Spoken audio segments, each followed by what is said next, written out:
pag t-shirt naman, di ako nakaano eh. Pag uniform lang yun. Sige. Kain po tayo. Kain tayo po! Yung apo kong makulit. Walang po po ay adobong sitaw with galunggong. Kain tayo po! Sila piritong manok eh. Ayoko nang. Thank you Lord sa biyaya. Thank God po. Amen po. 11 o'clock na. Nang almusal eh. Minom lang ako ng ano. Nag-shake ko apo ko ng, ay yung ano ko ng ano.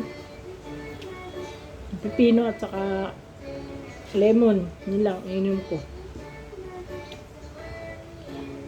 Umaga.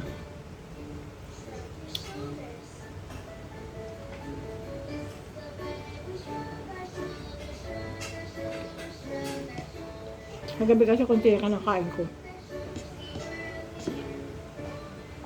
Parang sabi ko na ito.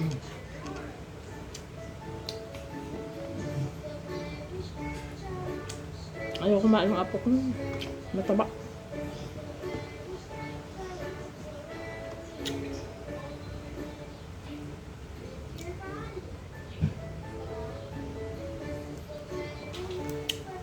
Bili ko na lang itlog na maya yan. Nahilig sa itlog.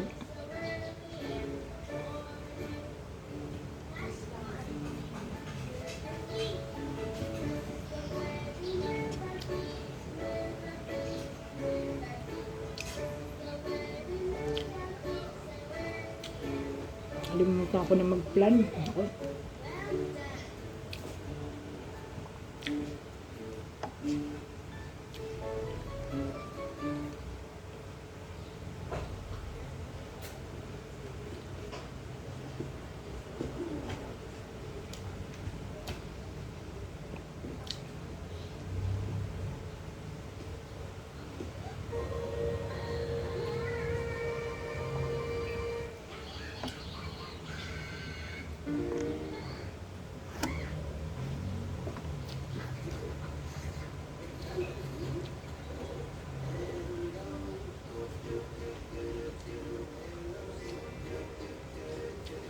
Ngayon po ay March 19, 2026. Wow, wow!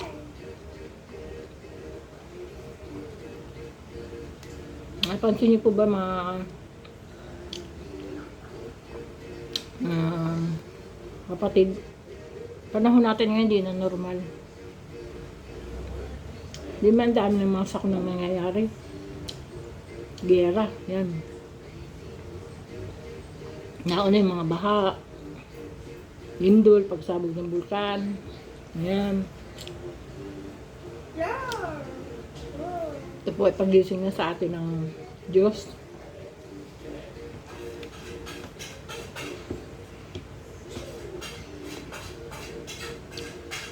Kailangan natin talaga magsisi na ng kasalanan. Pag nang gumawa ng kasalanan, para tayo ay kapasok sa kaharian ng Diyos. Yung iba kasi talaga hindi pa alam ang katotohanan, kaya kasi kami po nasa ano na,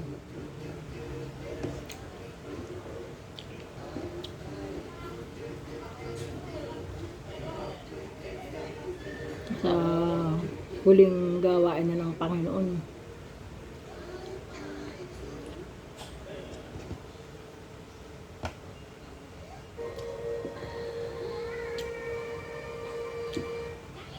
Nasa kaharian na.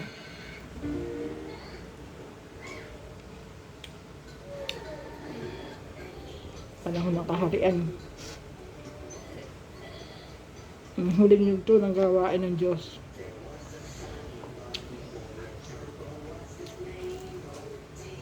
Papalagana po kami ng salita ng Diyos, Ebanghelyo. Para po sa kaligtasan ng sanlibutan.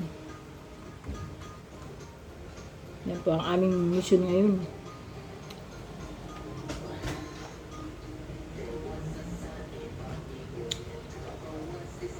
May libreng fellowship po kami.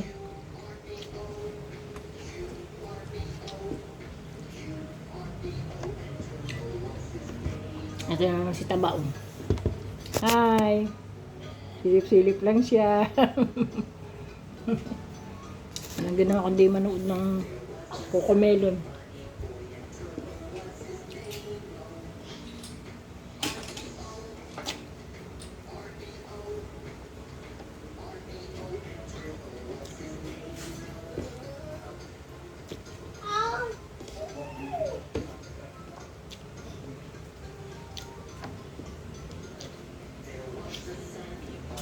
Malapit na po ang tapos ang gawaan ng ating Diyos.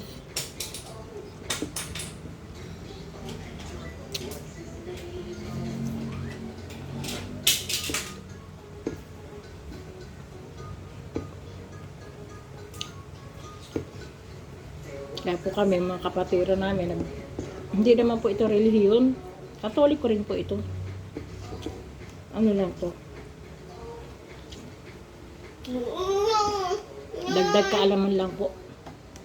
Oh, tagwiwi ka na naman.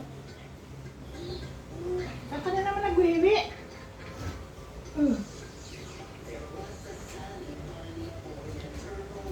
Padulas ka. Haan, saan ka nagwiwi?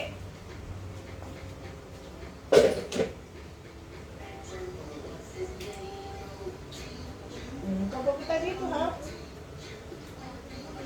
Nagidulas ka, dyan ka lang. Tapusin ko lang yung pagkain ko. Nagwiwi ng apo ko.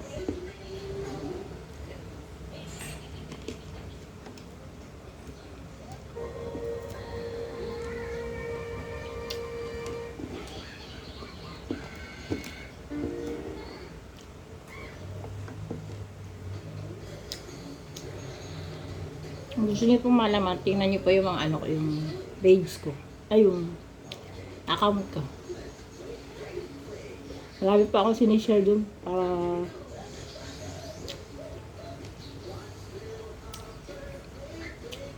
sa mga libreng online fellowship po. Try niyo po ito pag na-upload ko to. Napakasarap po ng pakaramdam pag nakapanood ka sa Panginoon.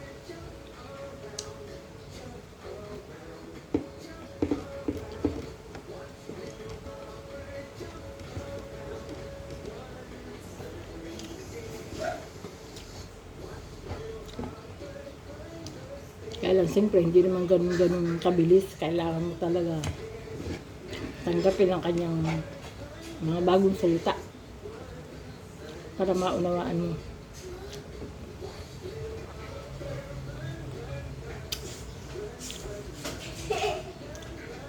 Lahat naman ng bagay hindi nakukuha sa madaling paraan, di po ba?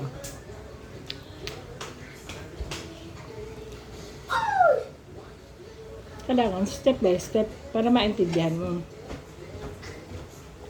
Tao kasi mabilis maghusga eh. Sabi ay, ano na naman ikaya? Ano na naman ikang mga bagong lumalabas?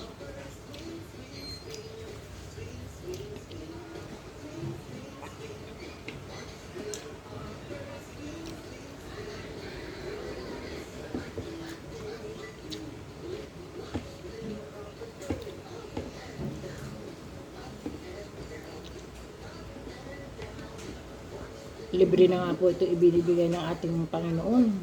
Itong walang bayad.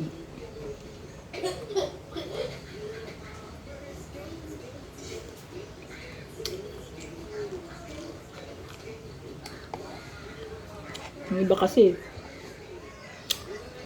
hindi naman ako naninira sa ibang relihiyong. Dahil ako naman, pinakatoliko rin po ako.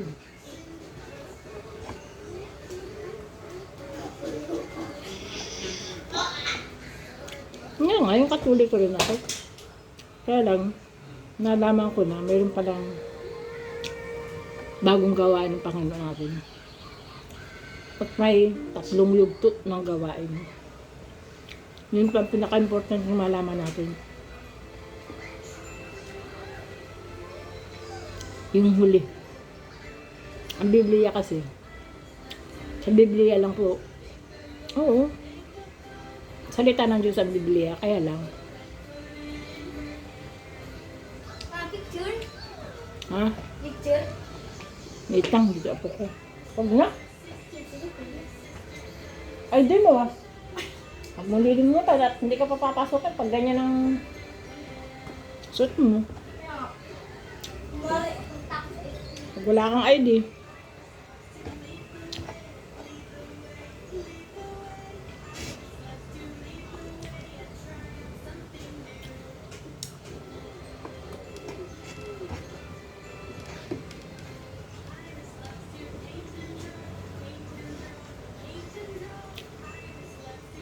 Ano ba ako? Nalimutan ko na.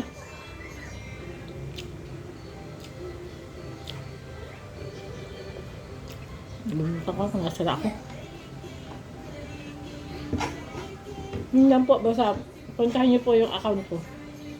Kung gusto niyo pong maunawaan. Ito po ay para sa ating kaligtasan.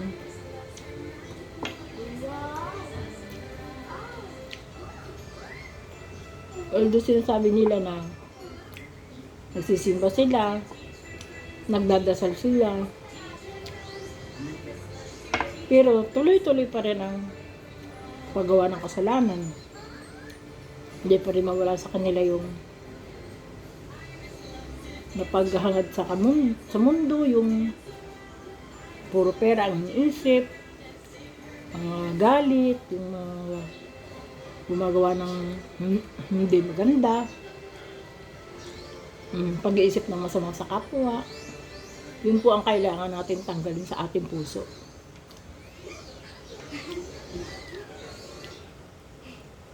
Ugat ng kasalanan. Yun po.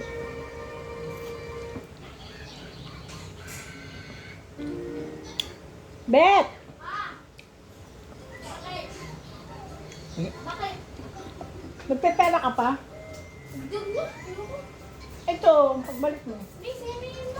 Sige. Water mo. Pasok na po yung apo ko, grade 5.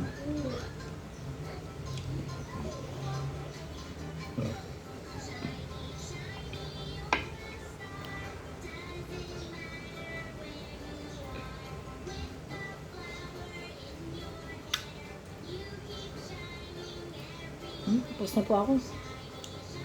Tilim buko. Ano na po ako, 58. 59 na ako ngayong Mayo.